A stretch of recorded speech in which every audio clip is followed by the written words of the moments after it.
Nginibingelela lonke ababukeli be-Blaqlife TV, ngiphinde nginamukele kuhlelo lethu silibiza ngokuthi sikhipha izimfihlo. Igama lami nginguStufuza la ngamandla ezulu, umngwe yenkomo Msefokazi Umvuleni, intokazi ezalwa Mamkhize. So today ngivakashela usisi usichazela kabanzi ukuthi why ela ezifuna ukuxoxisana nami. Sawubona. Unjani mama? Ngiyaphila kunjani? Ngiyaphila. Ngicela ubulisa ababukeli emakhaya mase sichazela ukuthi ufike kanjani la ekhaya namhlanje. Ngiyanibingelela ababukela emakhaya, ngifike ngokuthi ngizokhipha imfihlo about ingane yami eyashonela esbhedlela. Ubuya kuphi? Ngibuya eMlazi. La uhlala khona? Yes. Akhulela khona? Yes. Oh, okay. So usufika esibhedlela sifika kanjani ke? Ngangikhulelwe ngahamba ngaya esibhedlela ngikwama labor pain. So bengifika esibhedlela kanti ngisikwa kakhulu ngafike ngateta but ingane ngayiteta isishonile. Oh, wewe stillborn. Yes. Zikhona mhlawumbe inkinga obhekene nazo, mhlawumbe i-stress, mhlawumbe depressed, injani relationship yakho nobaba wengane? I-relationship yami nobaba wengane ibi right since naye ejabulile, but into ebengangiphathi kabuhlungu abantu bakubo cause bebeyiphika. So yena ubejabulele ukuthi uzoba ubaba abe nengane nje cause akanangane bekuzobe i-firstborn yakhe. So waba stressed ngale ndlela ukuthi kuze kulimala ingane? Yes. Okay, so abenjani ama-pain? Because the time kade usuke ekhaya usiko ne? Yes. Uma usufikile esibhedlela usuthola i-stillborn before nje uzutete bekunjani buzwani i-pain Ngangisikwa nje but ngangisikwa kakhulu and nanokuthi ngopha kakhulu ngesikhathi ngibeletha ingane yayishoda nangamanzi.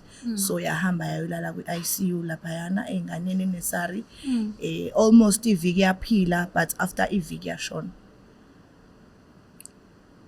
Kanjani? Yashonela usungenile esibhedlela? Yes.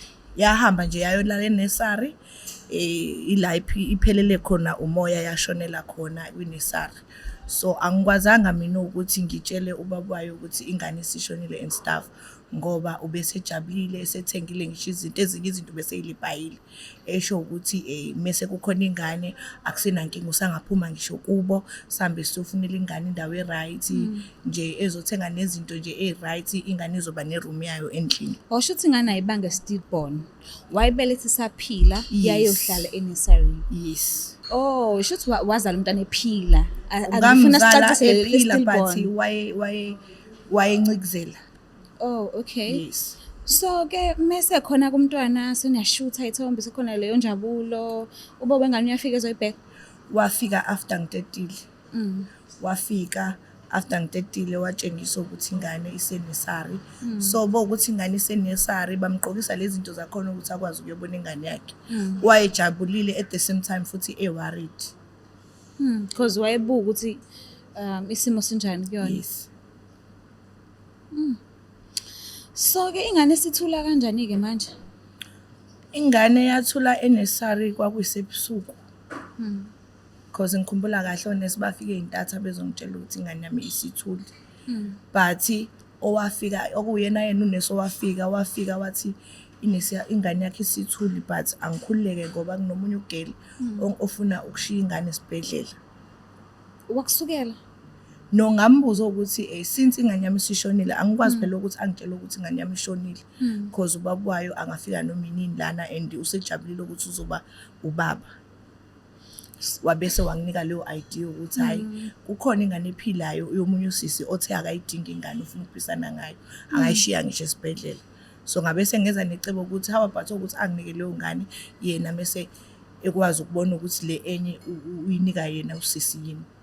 So njengoba uthi ubaba wengane wayeza ezoyibheka esibhedlela na kanjani uyayazi ingane yakhe? So mase ubuya nenye ekhaya akanothisanga phela because iskin siyafana, wayempofu nami ngimpofu nengane impofu nje ayikho into ayinothisa wajabulela ukuthi ngaleyo ndlela lutho wajabulela ukuthi yena vele agenda yafana and umntwana impofu naye. Yo, anginazi isikhathi eside nginomntwana sincanyana but ngiyakhumbula nje lawo moments ngiphuma na esibhedlela ngimbambile ngifile i-heartbeat yakhe. So ngizama ukubuza ukuthi usumthathile ke lona ke ophiwe yena esibhedlela noma umthengile noma umphiwe Kunjani-ke manje enhlizweni uma usuwazi ukuthi no akusowami phela lokho iqiniso uyalazi ukuthi akusowami? Ngihlalile ngahlala nje ukuphuma kwami esibhedlela ngaphuma vele ngiyabona ukuthi umuntu wami ujabulile but nami ngine-guilty conscious ukuthi hawu kodwa yami ingane ngiyayishiya la esibhedlela uyayibona leyo nto. Leyo nto ingidle yangidla impilo yami yonke njengoba manje ngifisa ukumtshela ukuthi no ingane yethu iyasala esibhedlela le ngabuya nayo akusiyo ingane yethu ingane eyafika nomuntu nje oyiphara manje wayefuna ukuyishiya esibhedlela since mina nginomthungo ingane kodwa ngingayiphethe ngase ngisaba ukuthi naye uzongishiya empilweni. Shuthi kahle kahle wacabangela i-relationship yakho Yes. no baba wengane. Wasukhohlwa ukuthi lo mntana lo uzokhula ngeke ahleze emngaka. So mekadinga amasiko ngelinye imini kuzobe usenimisa kanjani? Ngangitshelile ukuthi misa isikhathi sengiready ukuthi ngimazise ngizomazisa but since yena bebonda nalengane ikhula ibond yabo akukwazi ukuthi ngimtshele ukuthi hayibo baba lengane akusiye yethu. It's better ngiconfess kukhona abanye abantu. So njengoba uthi umntwana akaphilanga, ezinye zezizathu ezenza ukuthi angaphili ezokuthi stressed ukuthi abomndeni waka baba wengane abakuthandisisi kahle hle and ababona ukuthi lengane obuyithwele eyabo. So mawusubuya nengane awucabanga ngani ukuthi bazoyicela ukuthi bayibone bayihlole ngeindlela zabo because umndeni inendlela zokubona ukuthi lo mntana owala ekhaya ngempela la noma cha. Into eyenza so awucabanga ukuthi mhlambe inzondo izoqhubekela phambili uzivela bakufuni kodwa mase bebona ukuthi hayibo lengane phela kuseyethu awubonanga ukuthi mhlambe kuzoba worse ukuthi ngize vele ngithatha isinqumo sokuthi because umfana wayidinga ingane because besethe ukukhula abanye banezingane nakanayo and usebenza kahle right. So into eyenza ukuthi ngingabi nankinga ukuthi abakubo bazoyibona yini ingane because babezofika bengabe ngibuye esibhedlela bezobona ingane and ingane ayibonakali bengabe ngakobi na 3 months ukuthi ingane yakhona noma kusiyweni yakhona. So naye wayetshelile ukuthi ngisho kuthiwa ingane bangathi akusiyona yala ekhaya but eyakhe yena kanandaba nokuthi ingane kabani noma ekabani. Wayesho kahle ukuthi njengoba beyiphika ingane sasisodwa senza lengane.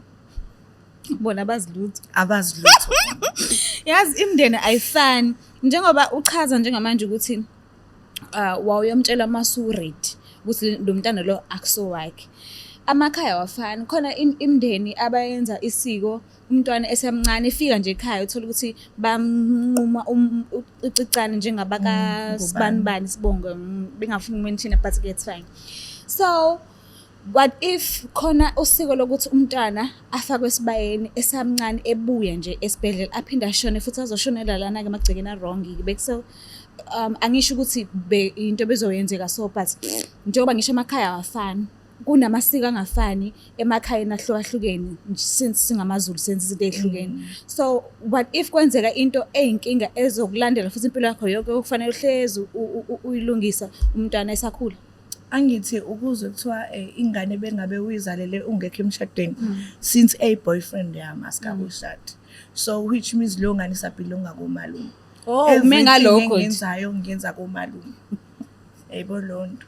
So what if mase kubo siyashada naye yena kuyomela ingane aqala ihlawule ayenzele lezi zinto lezi zakhona kuyobe vele yonke into isi right because vele ingane angithi saphilonga komalume yena kahle vele ubeyifuna vele ingane at the end. Inkinga nje ile ngane nje ukuthi kufunakala ne. Yes because bekuthiwa angithatha ingane mhlambe ngabe sesihlukene because mhlawumbe ubezoblame mina ukuthi nami ngicabanga kakhulu into ngifaka emqondweni yayibona leyo nto bezoblame mina mase yangishiya. So njengoba bajwayele ukuthi ingane ijwayele ukuhlukanisa ubudlelwane shuthi kahle uzama usiprove wrong because kule relationship yakhe ingane yona ibifuneka. Yes kuyadepend ngitshengisa kona futhi ngamanye amazwi ukuthi shuthi i-relationship yenu ibizomiswa ukuthi wena uthola umntwana. Yes. Yena kuba wengane yakho umuntu onjani? Umuntu oquiet but une short temper kodwa ke uright nje ngayo yonke into ngoba usupportive ayikho into angayenzi kodwa nje uyashesha ukucasuka, uyathula, unenhliziyo encane, uqhumulela ngaphakathi ezinye izinto. Yabo. So mangasathole indaba eziso kuzoba njani isimo kusuka manje kuya phambili phakathi kwenu noba-2? Ngingasho ukuthi mhlawumbe kungaba kubi kodwa ngeke kube kubi kakhulu because ingane manje sikhulile. Ukhulele ngaphansi kwesandla sakhe. Mhlambe angenzeke amkele, angenzeka futhi angamkeli. Mayiqeda i-relationship? It's fine but ingane uyazi ukuthi izoba ingakumina. Yazi sometimes kube ngabe yinto esithanda njengabantu besifazane ukukhulisa ingane sisodwa obaba sebenyamalele. So mekuthi siyakufica leso sikhathi manje ithini plan? Ukuthi ngiyadoubt ukuthi angase akwenze lokho because manje ibond eningi singala enganeni. Yebo leyo nto. Uyayithanda and thank you, ngiyabonga ukuthi ufike lapho. So how do you feel uhlangana nalo muntu lo nithanda noba-2 ni sharp ni grand allowance nani and then jiki mase kukhona umunye umuntu wesithathu usuzele manje awunawo umona ukuthi usenake kakhulu umntwana and wena usuze emumva noma awunankinga? No, mina ngikholelwa ukuthi bokuthi sekufikile umntwana kumele simnake sowu-2. Hayi ukuthi kube yimina sengizoqedinga. Kodwa nje ngicela sikhulume iqiniso allowance iyehla mase khona abantwana. Iyehla vele Sure. just because How do you feel? futhi ziyanyuka ngithi. Uzizwa kanjani? Ungangibalekeli. Ungangibalekeli nami ngomunye Phela umuntu kuba buhlungu uthola ukuthi kunezimali obunikwa zona, uthola ukuthi usuyacela manje. Awusanikwa ngisho ikhadi.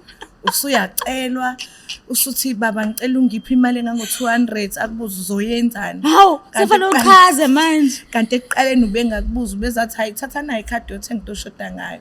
Manje mase kukhona ingane usethi hayi sohamba nengane siyokwenza i-shopping, usefuna ukwenza i-show off bangani bakhe bangani bakhe mhlawumbe eyobona ngisho intombi yamngani wakhe. Let's say kuyashadelwa noma usanda kushada mhlawumbe ethi ngiyobona laba basanda kushada abasha ngiyobabona ngibaphathele isipho. Awusezohamba nengane yami mina sengizoshiyeka emuva thola ukuthi besigadisa ingane ukuthi sihambe mhlawumbe siyoyiphuzela ama-drink siyele out manje akusenzeki lokho. Imali sekuhlezi kuthiwa hayi iphelele enganeni kushoda izinto Mawuyicela ukuthi uzoyenzani? Uzoyenzani uyabuzwa sekumele ucele ngisho ilona yelontunjani imali yelontunjani. Mina ngiyaku-understanda ngikuzwa kahle. So nje kuyehla kona but kuyathokozisa ukubona ubaba ethanda ingane yakhe. Yes. So isizathu esenza ukuthi umshiye la njalo uhlangana khona njengabantu abathanda naye uze la kwishow bekuyisiphi? Why uhluleka ukukhuluma naye ubuso nobuso? Uyamsaba ngaleyo ndlela uthi angaze mhlawumbe akuphamisela isandla uma umtshela indaba eziso noma bowufuna nje mhlawumbe bufuna ukuthi sixhumanise naye ukhulume naye ungekho eduzwe kwakhe engakuboni ngaleso sikhathi?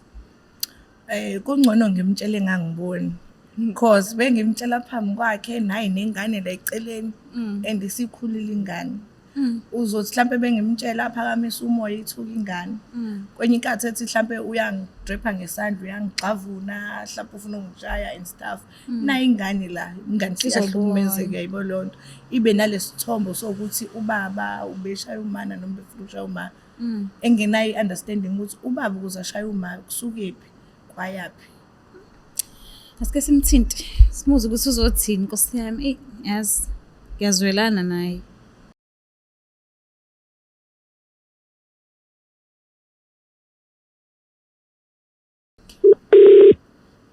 Ring. Yes.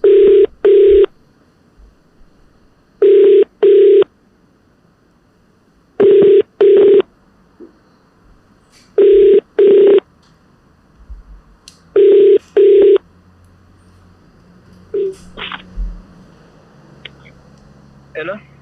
Sawubona kunjani? Ngiyaphila. Siyaphila nathi ukhuluma noSitufuza Dlangamandla Zulu from Blaqlife TV. Yebo. Awukho matasa singakhulumisana? Hayi no angabikho katasho kwamanje. Alright, sikufonela sikuhlelo elithi sikhipha izimfihlo. So today ngivakashela uma wengane yakho. Ngicela ukuthi umlalele ukuthi uthini kuwe because ufisa ukukhulumisana nawe. Alright, nginenkinga. Okay. Hello babakhe. Unjani ma? Ngiyaphila unjani? Ngiyaphila mshana sami. Nami ngiyaphila. Ngize lana about ingane yethu ngizokhipha imfihlo ekade ngayibeka manje isiyangishisa. Imfihlo. Yangitida yazi imalana mhlawumbe. Imayelana nomntwana kahle kahle umntwana lo esinaye akusiye wethu. Owethu washona sisesibhedlela. Yo. Yazi ngi-understand. Angazi ngempela. Kanjani ngoba phela hayi ngeke. Mana serious ngento isho. Yebo ngiserious ukuthi kwenzeka ngendlela nami enginga-understand ngayo. Umntwana washiya ebusuku. Manje khona ugeli wayelapha ethi ingane uzoyishiya, so ngabikela omunye unesi ngamtshela inkinga yami ukuthi ubaba wengane yami ujabulile ukuthi uzoba nengane, so akwazi ukuthi ngiphindele ekhaya ngingaphethe ingane. Manje sonke lesikhathi wena mfethu ubukade uthule nje. Lento ukhethe ukuzoyisho manje obingane singaka nje. Ngangizama nami ukusave relationship yethu cause uyazi nakini abangifuni, so kona konke engikwenzile bengisacrifice for relationship yethu. Ngingwazi ukuthi ngiluntu nje ngisacrifice injabulo yakho ngoba ngangazi ukuthi usujabule like ukuthi uzoba nobaba, even wazi wasilanda ngisho esibhedlela nje. Ngangibona ukuthi bengase ngitshele lento izokulimaza mhlambe singahlukana ngisho ukuhlukana. Alright, okay, wakhetha lokho understand mina mfethu ukuthi ungathula so yonke leminyaka le uzokwazi ukusho lento njengamanje namhlanje. Leyo nto uzokhetha ukuthi uzoyisho njengamanje. Bengekho lula. Ayikho mfethu uzoyiqolisa, ayikho into ezoyiqolisa mina njengamanje.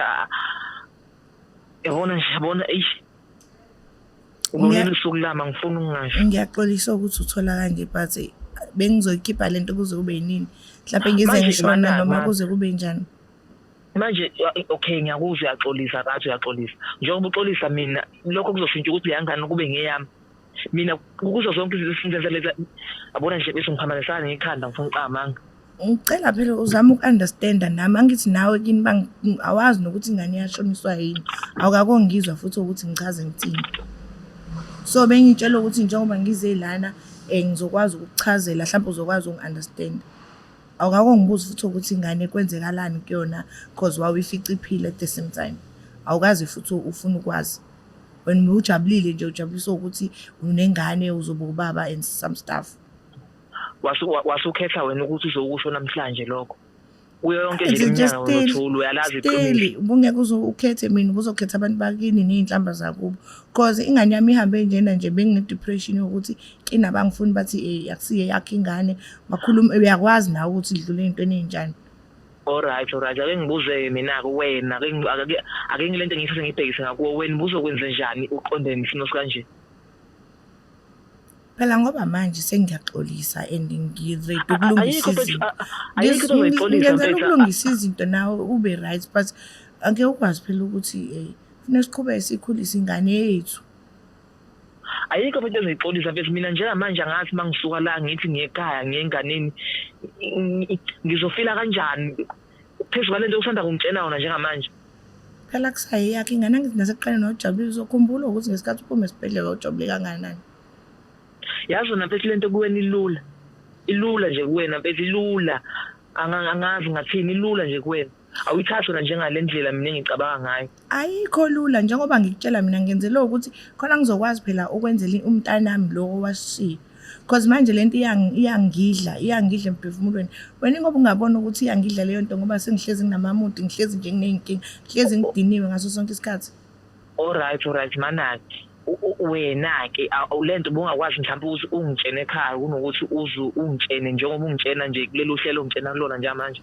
Angithi yabo manje njengoba udiniwe ushuthi ungangibamba ngezandla bekuthiwa bengitshelele endlini buzokwenzani phambi kwengane futhi. Wena kufanele ngibabe ngezandla lento yenzini bese ngathi bizwa ngani.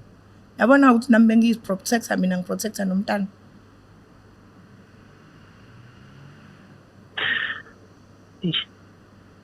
Mina ngazi bethu ngathi ngithini. Ngiyaxolisa kodwa ayikho nami into engizoyisho kwamanje ngiyaxolisa. Mina nje mfethu ngicela ukwazi nje namhlanje kuphela into esihlanganisa mina nawe. Iphele nje into esihlanganisa mina nawe. Iphele into esihlanganisa mina nawe mfethu. Ngicela ukuvala ifoni. Shothi kuningi ngizokubona mase Bhuti. wehlisa umoya. Eyivala ifoni.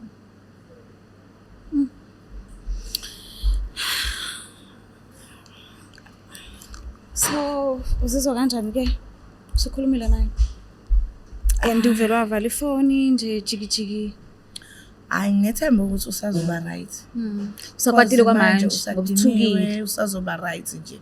Because befike ekhaya uzofika ingane babhonde vele kusho ukuthi uzobe edinelwe mina. Uyabathanda abantwana shothi. Kakhulu angithi uyena yedwa kuba bese ngasenayo umntana. Bese seliyedwa and mhlawumbe ube no 38 kanje. So ngisho sisibakha beza emva kwakhe banazi ingane ngawani ngathu. Sazi kodwa ke ngiyathemba ukuthi uzokwehlisa umoya khona nizozama ukuthi nikhulumisane nihlale phansi njengabantu abadala. Nibone ukuthi ni fixa kanjani isimo niqhubekele phambili because mangase kuthiwa niyalwa manje niyahlukana umntwana ufanele akhule kanjani ufanele akhule ngaphandle kwababa ekubeni futhi esanenkinga ukuthi awumzali. Zonke nje lezo zinto I think izindinga noba u2. Okunye phela sizobele sixoxe ukuthi okwenzekile sekwenzekile. Kunele zama impilo ukuthi sithathe sibekapi nalo esinayi. Ngathini umuntu osekhaya owavelelwe lesi simo lesi esakuvelela nawe naye wakhethe uthatha umntwana abuye nomntwana angamzala ayinaye ekhaya ongakatsheli umuntu ungathini kena? Ngingathi sometimes if uvelelwa isimo esikanjalo engathi ungaqala ubhekisisa umuntu wakho at least umtshele ukuthi umntana asekho but bokuthi siyafuna ukuba nomntwana since nginenkinga nginomthungo nami nawe ulimele enhlizweni ukuthi umntana asekho rather than senza ilo adoption. Sibonga kakhulu ukuthi uzivakashelile uhlelweni lethu. I hope usizakele. Yebo ngiyabonga kakhulu.